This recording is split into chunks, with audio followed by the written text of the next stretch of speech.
Alright, here we go, the third and final quest in the Sands of Harad Deluxe box.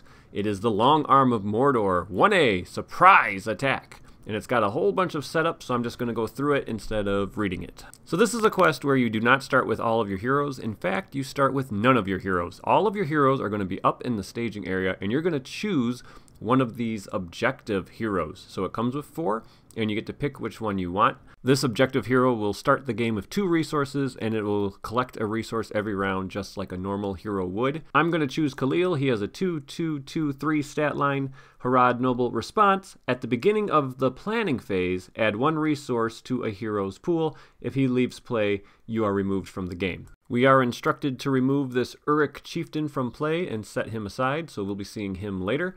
We start it with a Sauron's Enforcer in the staging area. He has 30 engagement, he has X for his stats, and 3 hit points. Uruk. X is the stage number of the main quest. And then at the end of the round, we deal X damage to characters in play. And let's talk about characters in play for a second. The last sentence on the quest card is the important one. For the remainder of the game, heroes in the staging area are in play, but under no player's control. They're immune to player card effects, and their text box are considered to be blank. But they are still in play. So that is important. Okay, so who's going to be in play? Well, we're going to have a mystery hero. Who could it be? It's a spirit hero with 5 engagement and 5 hit points. We also are going to be trying to rescue Éowyn and Pippin. The mystery hero? My goal is to let that guy die. Yep. So goal number 1 is to kill the mystery hero, and goal number 2 is to end the game with 5 heroes. I'm only starting with 1. You set your starting threat to the threat of the 3 heroes up in staging area, and any setup effects would trigger, so Éowyn does have time to reduce your threat by 3, meaning I'm starting at 17. This is because you set your heroes before you set up the quest, so her setup effect does trigger, and any other hero's setup effect would trigger.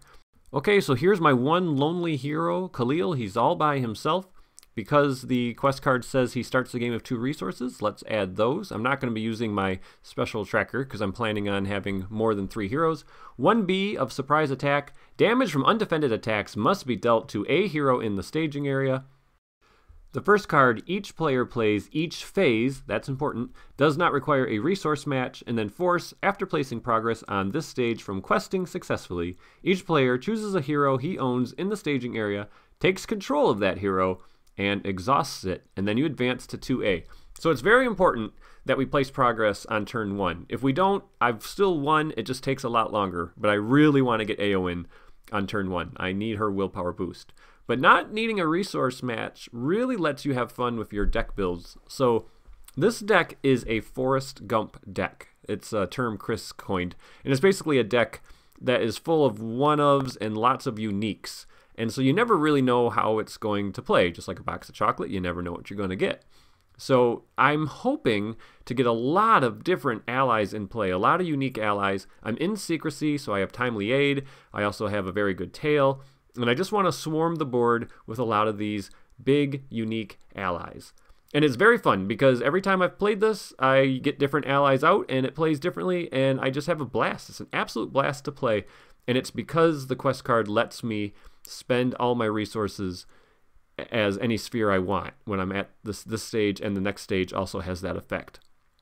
So I can play a timely aid because it's a event in the engagement phase or something. So it's okay that I don't have access to leadership once I control one of my heroes. I can still trigger leadership events during other phases of the game. It's really fun. I love it. I love it. Okay. So we do get a secrecy card, but we get Prince Imrahil, who's very important. Another secrecy card, Hailstones, Quick Strike, and Boromir. Excellent starting hand. I was going to mulligan if I didn't get Prince Imrahil or if I didn't get a timely aid. So timely aid lets you find an ally in your top 5. Okay, so we're going to start the game, and then Khalil has at the beginning of the planning phase, add a resource to a hero. So he's going to add a resource to himself. So he has 4 resources, and I drew Prince Imrahil, the ally. His stats are 2-2-2-3. He's a Gondor noble, and while there is a hero in your discard pile, Prince Imrahil loses the ally card type and gains the hero card type. So that's why my goal is to kill the hero up in staging and get it in my discard pile, so then Prince Imrahil becomes a hero. So excellent, I'm really glad I get this out on turn 1. It's going to make the deck really fun. During playtesting of this deck, I never had a problem getting Imrahil into play. Between Timely Aid and a Very Good Tale, or just drawing it with Heed the Dream, I've always got him into play. And now that he's in play, he can help me quest, and that, like I said, I really want to place a progress this round. So we are sending 4, we're up against 1, and reveal a treachery that is overrun by orcs. And it says, when revealed until the end of the phase, increase the threat in the staging area by X, where X is twice the stage number of the main quest. That is really nasty later in the game, but right now it's really tame because there was only stage 1. So that just means we added 2 threat, which means we quested 4 against 3, and we do place the progress. So I am going to choose Eowyn to come down. She's going to quest for 4. She has the big one-time attack ability, and now we really have some good questing, but she comes in exhausted. So we are going to go to 2A, and it's Find the Others. Flavor text, and then 2B. 5 quest points. Damage from undefended attacks must be assigned to a hero in the staging area if able. The first card a player plays each phase does not require a resource match, just like the first one. And then when we advance, just like the other one, we get to claim a hero and exhaust it. So that is very good. That Enforcer up in staging is now 2s. And he says, at the end of the round, deal damage to characters in play where damage is equal to his X value. Okay, I want to get a hero in my discard pile as fast as possible, so I am going to engage this Enforcer even though no one is ready, so I can take an undefended attack and assign damage up into the staging area. So it's an attack of 2, it's undefended, and the shadow is, if the defending character is an objective hero, cancel all damage from this attack and ready it.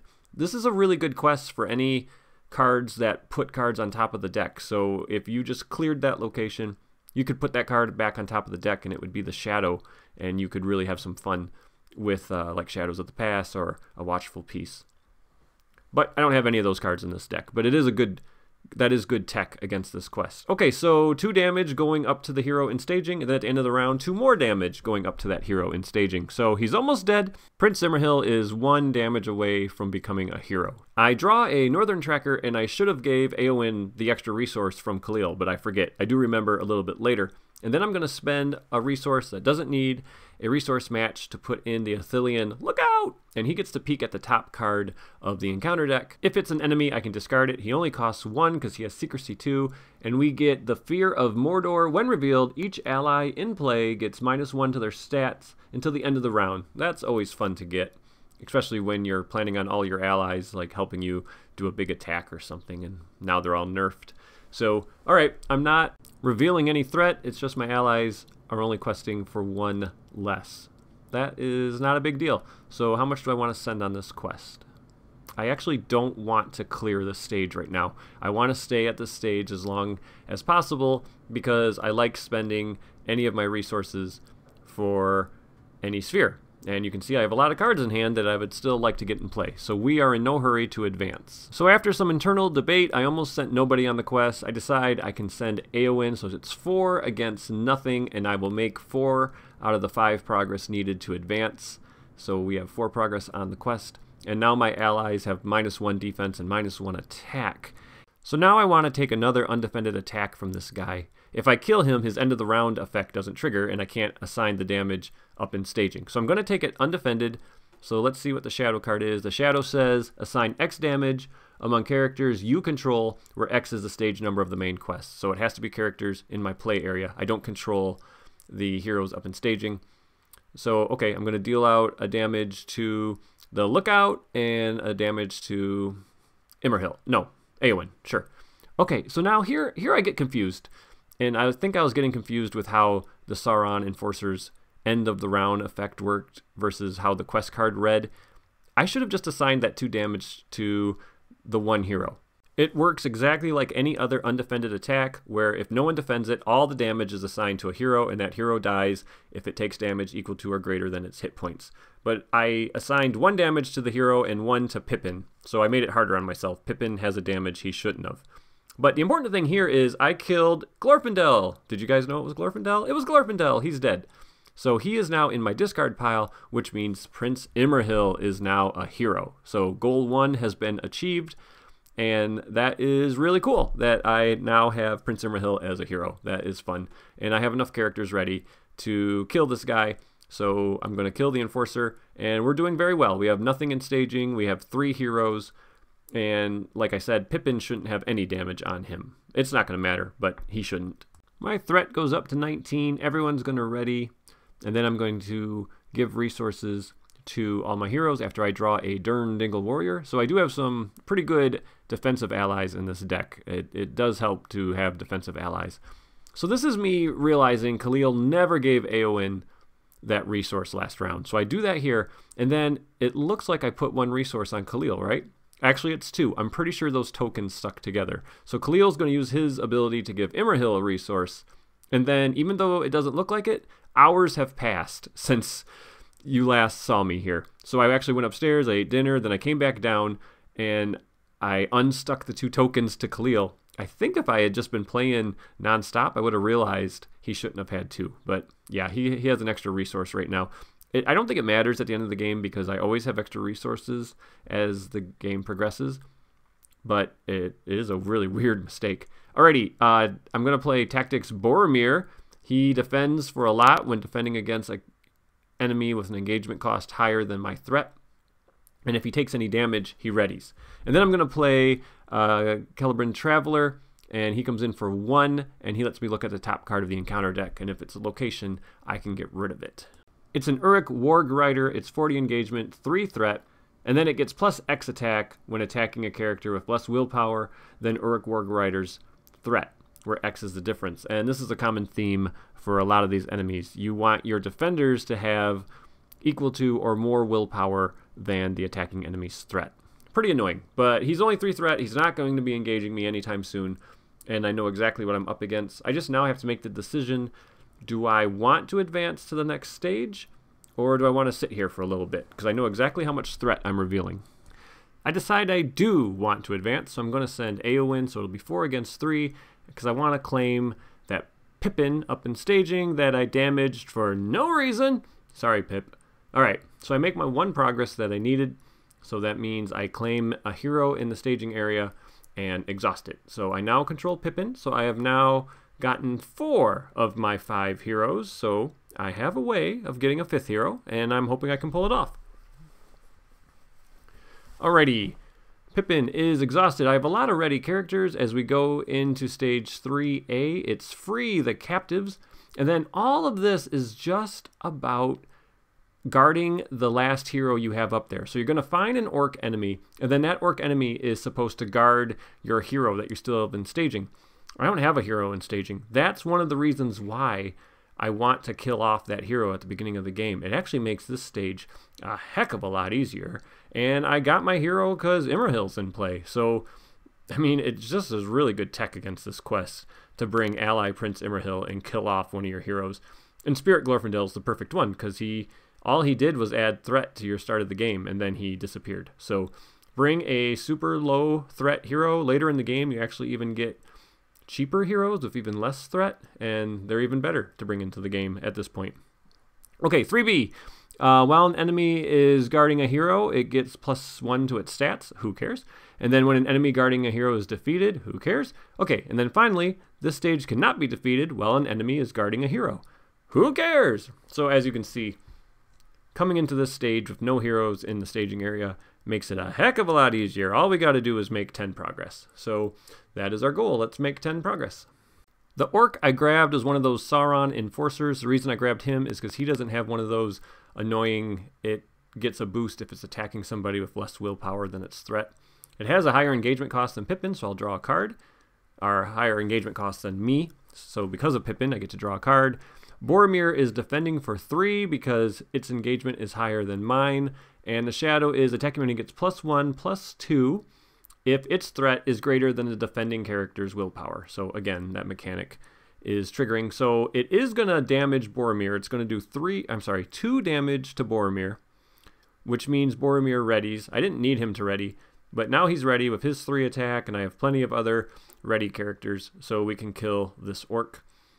And that is very good. So we only have 1 orc enemy up in staging. Our threat is at 20, and we need to make 10 progress. And so let's go into the next round.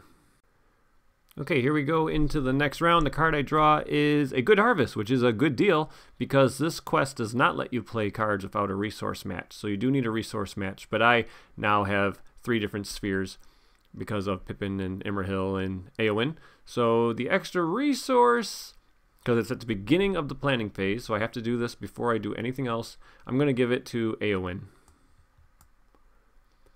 I'm going to spend Pippin's resource to play Heed the Dream. So I get to look at my top 5 cards and add 1 to my hand.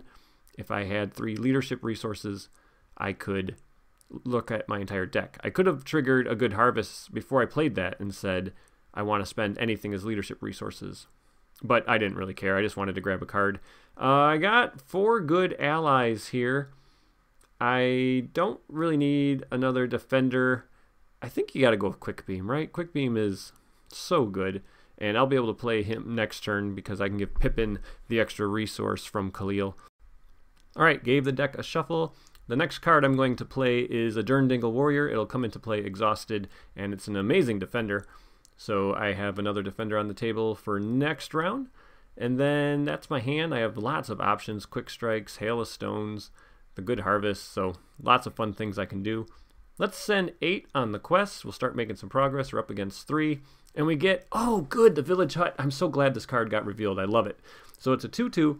And then response, after the players travel to Village Hut, the first player discards the top card of his deck. If that card's an ally, he puts it in play exhausted. And then travel, you discard the top card of the encounter deck. If it's an enemy, you add it to the staging area. It's such a fun card. I love it, especially for this deck because I'm just full of allies. So I have a real good chance of it working. And you could definitely do some tech around this card with a Watchful Peace and Shadows of the Past, and you can have lots of fun. All right, let's travel there. Is it an enemy? It is not. It's another hut.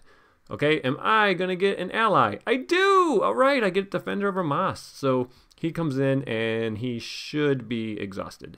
I forget to exhaust. And I'd like to use Hail of Stones to kill this guy, but even with accidentally leaving that defender up, I don't have enough characters to do the damage, so we will just go into the next round, and I believe I'm going to purposely leave up enough characters so Hail of Stones can kill that Warg Rider. He's a real annoying enemy to defend against. And we draw a very good tail, which is very good.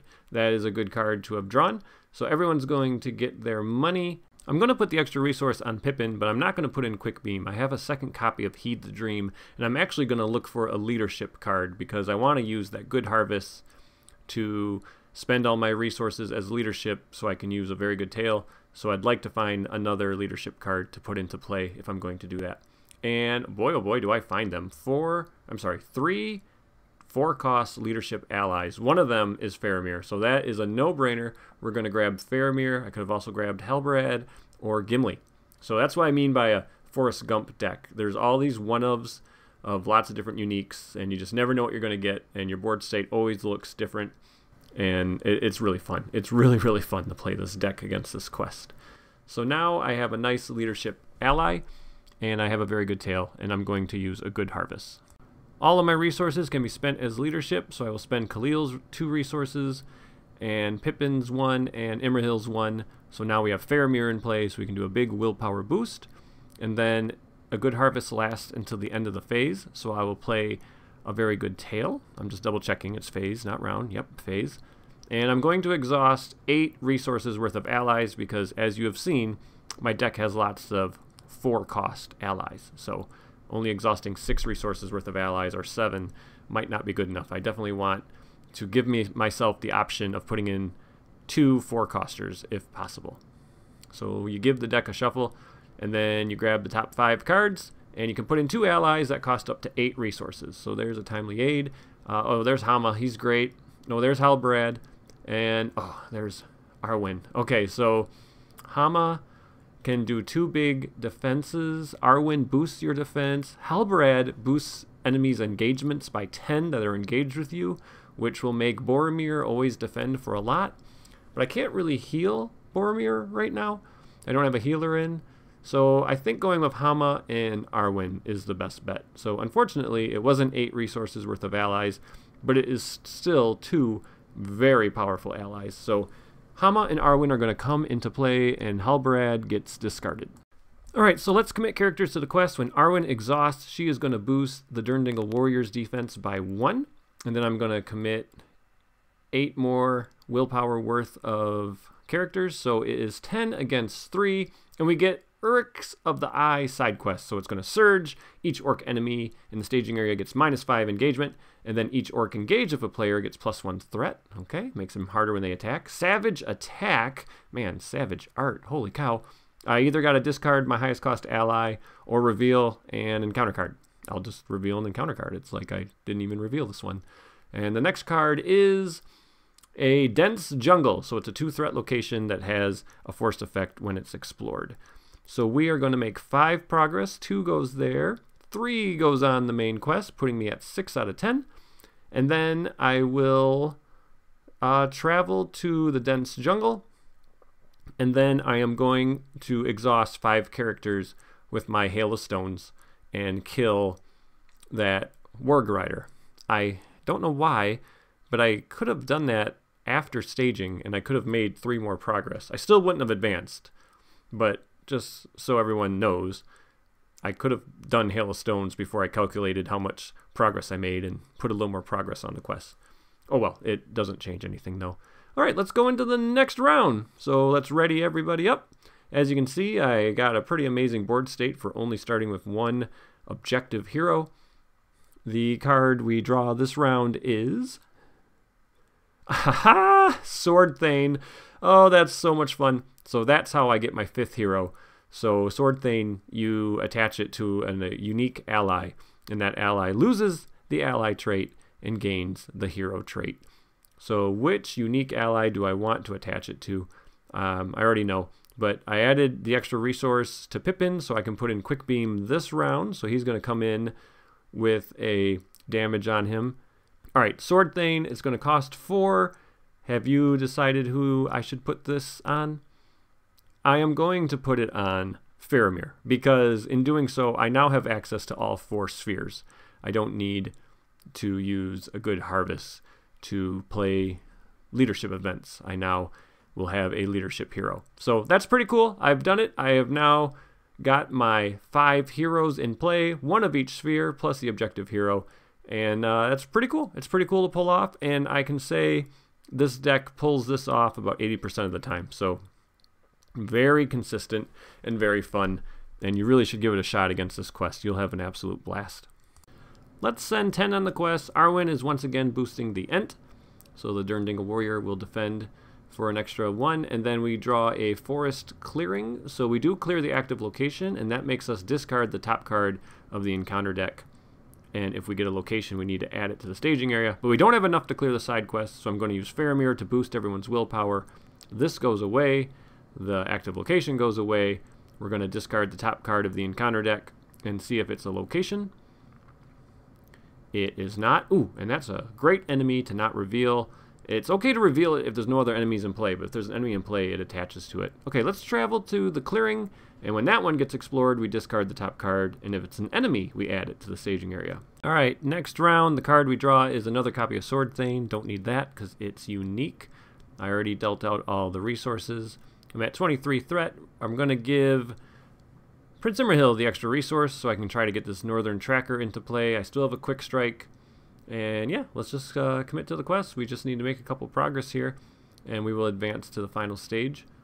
So I am going to leave Eowyn ready on purpose because I want to use her big attack twice if possible. I definitely want to use it once. Alright, so with Quick Strike, it's pretty amazing. So I've got to keep her ready if I want to use it twice. And then this is just adding double the threat of the stage we're at. So we're at stage 3, so it added 6 threat, which is a lot, but I have Faramir and I had sent enough characters that we are going to clear the active location and we are going to clear the quest stage. But first we need to see, is it an enemy? It is not an enemy, so we don't need to add it to the staging area. No one is being guarded. That never happened. So we are going to advance to stage 4. So 4A, Escape into the Jungle. We're going to add the Uruk Chieftain to the staging area, and then we're going to shuffle the discard pile into the encounter deck and reveal an encounter card. So the Uruk Captain is a 4/5/3/6. He's pretty beefy. He cannot have player card attachments or be optionally engaged. Forced, at the end of the encounter phase, he's going to engage the player engaged with the most non-unique orc enemies. And having 0 does mean you have the most in this case. So if I don't get an orc enemy, he still engages me because I will have the most at 0. So we're going to need to reveal a card here, and if I get an orc that I have to engage, it's going to make combat a little more difficult. If I get an orc I don't have to engage, combat and the rest of this game is very easy. So let's see, don't be an orc I have to engage. It's not an orc I have to engage, so combat is super easy. Let's look at 4B. Okay, 4B is Uruk Chieftain cannot take non-combat damage, so no Hail of Stone tricks or Goblin Cleaver. Each non-unique orc enemy gets -10 engagement. Forced, after Uruk Chieftain engages a player, it's going to make an immediate attack, and then we can win if we make 15 progress and Uruk Chieftain is not in play. Okay, well, I'm going to be honest here, folks. All I have to do is engage that Uruk Chieftain, and then in the engagement phase, I just trigger Quick Strike and Eowyn and kill it, and that's pretty much it for combat. So I thought, let's just have a little fun. Let's engage this orc. We don't have to, but let's do it. That's going to draw me a card because Pippin boosts him. Even though he's -10 engagement, I still am at a lower engagement than this orc. So now the Chieftain Uruk comes down. He's going to engage me, and for the love, I draw my second copy of Quick Strike. So I guess this game just didn't want me to have real combat here. So what you do is he's going to make the immediate attack against me, and then in the action window right now, I'm going to trigger Quick Strike. And I'll spend one of Eowyn's resources and exhaust her. And then, in the action window that opens up before you determine combat damage, I'm going to ready her with her ability and give her +9 attack. She will attack the non-unique orc because I cannot damage the chief until I am no longer engaged with an enemy. So since we are still in the engagement phase and we are still in the action window after I am declaring the attack from Quick Strike, I can spend another resource off of her and play the second copy of Quick Strike, the one I just drew, and kill this chieftain. So yeah, I mean, I guess the game just didn't want me to have combat. I'm allowed to use Quick Strike because that is combat damage. I'm declaring an attack. It's not direct damage. I'm going to show you after the video is done here, or after the quest is done, what combat would have looked like if I hadn't drawn that second Quick Strike, because I just think it's insane. It's insane that I was able to do that. So let's just go into the next round, and I'm going to draw a card. We get Eorith, so I can do some healing. I still have that Daron's Runes that I drew from when the one enemy engaged me, so I can draw some more cards there. I'm going to distribute the resources. The extra resource I will give to Eowyn. Let's play that Daron's Runes I was talking about. I get Legolas and a Zane. I'll discard Sword Thane to the runes. Let's put Eorith into play for free, and she can exhaust if you spend a lower resource to heal 3 damage off of someone. So let's heal Boromir. My board state looks pretty good. And then, yeah, I got a Northern Tracker, and I got the resources to pay for it, so why not? So yeah, that's a decent board state. That's not bad. Here's what the board state looked like in the game I played prior to this one. So as you can see, it's always a pretty similar board state at the end of the game. Okay, time to send some characters on the quest. We have plenty of bodies on the table, my goodness. Okay, so sending on the quest. We are currently sending 16. We're up against 0. We need to make 16. And we reveal a 3-threat location. Alrighty, no big deal at all. I am going to have to use Faramir, I think, to give myself a little bit of a boost. So you count up your characters you committed on the quest, and then Faramir can boost each of their willpower by 1. And that is going to give me the 16 progress I need to successfully escape into the jungle.